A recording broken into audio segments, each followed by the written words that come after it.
Hi all, Assalamu alaikum. Welcome back to Sajna's Malabar recipe in Tamil. இன்னைக்கு நம்ம சேனல்ல ஒரு மட்டன் ரெசிபி தான் பார்க்க போறோம். மட்டன் மலபாரி. இதுக்காக நான் இங்க 1/2 kg மட்டன் க்ளீன் பண்ணி எடுத்து வச்சிருக்கு. இது கூட 2 டேபிள் ஸ்பூன் பூண்டு சேர்த்துக்கலாம். இது வந்து க்ரஷ் பண்ணி எடுத்து வச்சிருக்கு. இனி இது கூட 1 டேபிள் ஸ்பூன் அளவுக்கு இஞ்சி சேர்த்துக்கலாம். இதே நல்லா க்ரஷ் பண்ணி தான் நம்ம சேர்த்துருக்கோம். இல்லைன்னா நீங்கள் பேஸ்ட்டாக கூடி சேர்த்துக்கலாம். இனி இதிலேக்கு 150 கிராம் சின்ன வெங்காயம் இந்த மாதிரி சைஸில் கட் பண்ணி சேர்த்திக்கலாம். இனி இதிலேக்கு மசாலா பொடிகளெல்லாம் சேர்க்க போகிறோம். அதுக்காக 1 டேபிள் ஸ்பூன் மிளகாய் தூள் எடுத்து வச்சிருக்கு. இது கூட சேர்த்திக்கலாம். அடுத்ததாக 1 டேபிள் ஸ்பூன் அளவுக்கு மல்லித்தூள் ஆட் பண்ணிக்கலாம். அடுத்ததாக இதிலேக்கு 1/4 டீஸ்பூன் மஞ்சத்தூள் ஆட் பண்ணிக்கலாம்.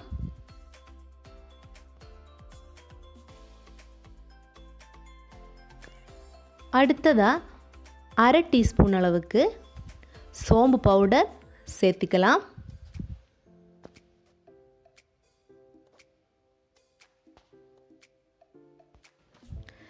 இனி வந்து 1 டீஸ்பூன் அளவுக்கு பெப்பர் பவுடர் சேர்க்க போகிறோம். இனி இங்கே 2 தக்காளி இந்த மாதிரி நீளமாக கட் பண்ணி வச்சுருக்கு. நம்ம அதையும் இந்த மிக்ஸு கூட சேர்த்திக்கலாம். அடுத்ததாக 2 பெரிய வெங்காயம் இந்த மாதிரி கட் பண்ணி வச்சுருக்கு. இதையும் நம்ம இது கூட ஆட் பண்ணிக்கலாம். இனி நம்ம இதிலேக்கு கொஞ்சமாக மல்லி இலை போட்டுக்கலாம். அதே மாதிரி கொஞ்சமாக கறிவேப்பிலையை ஆட் பண்ணிக்கலாம்.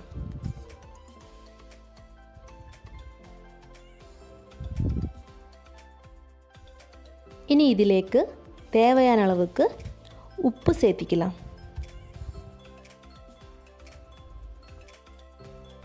இனி நம்ம இதிலேக்கு 2 டேபிள் ஸ்பூன் அளவுக்கு தேங்காய் சேர்க்க போகிறோம்.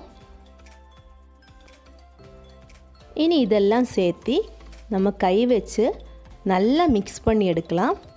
மசாலா எல்லாம் கறிக்குள்ளே நல்லா இறங்குற மாதிரி மிக்ஸ் பண்ணி எடுத்துக்கலாம்.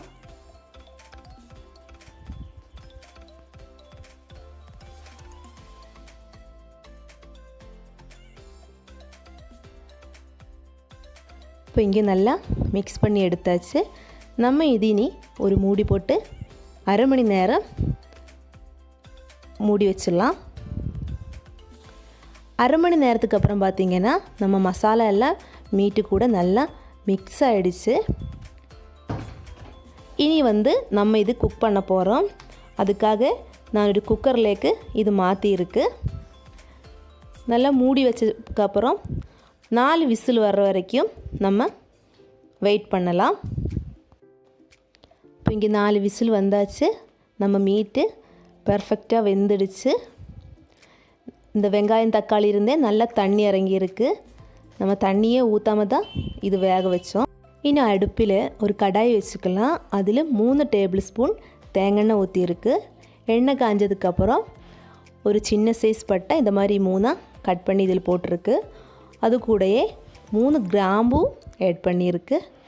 இது நல்லா பொரிஞ்சதுக்கப்புறம் இது கூட நான் இங்கே கொஞ்சமாக தேங்காய் எடுத்து இந்த மாதிரி நீளமாக கட் பண்ணி வச்சுருக்கு. அதையும் இது கூட ஆட் பண்ணி விட்டுக்கலாம்.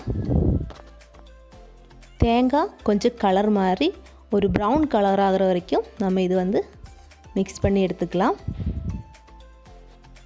இப்போது இங்கே நம்ம தேங்காய் வந்து கலர் நல்லா சேஞ்ச் ஆகிடுச்சு. இனி வந்து நம்ம இது கூட 1/2 டீஸ்பூன் அளவுக்கு பெப்பர் க்ரஷ் பண்ணது இது கூட ஆட் பண்ணிக்கலாம்.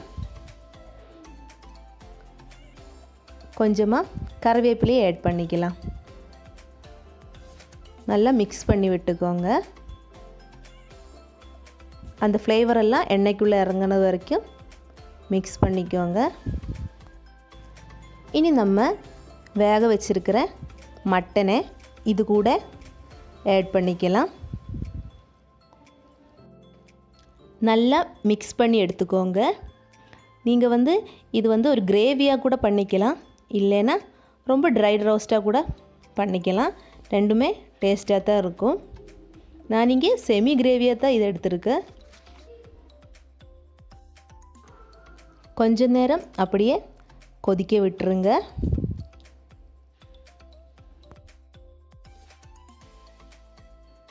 இந்த டைமில் உப்பெல்லாம் செக் பண்ணிக்கோங்க.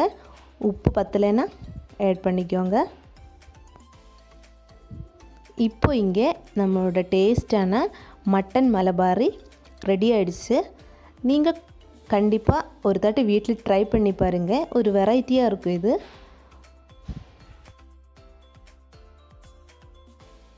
சப்பாத்தி, பரோட்டா, சாதம் இது கூட எல்லாம் இது சூப்பர் காம்பினேஷனாக இருக்கும். அப்போ உங்களுக்கு இந்த வீடியோ பிடிச்சிங்கன்னா கண்டிப்பாக லைக் பண்ணுங்கள், கமெண்ட் பண்ணுங்கள், ஷேர் பண்ணுங்கள். நம்ம சேனல் மறக்காமல் சப்ஸ்கிரைப் பண்ணுங்கள். தேங்க்ஸ் ஃபார் வாட்சிங்.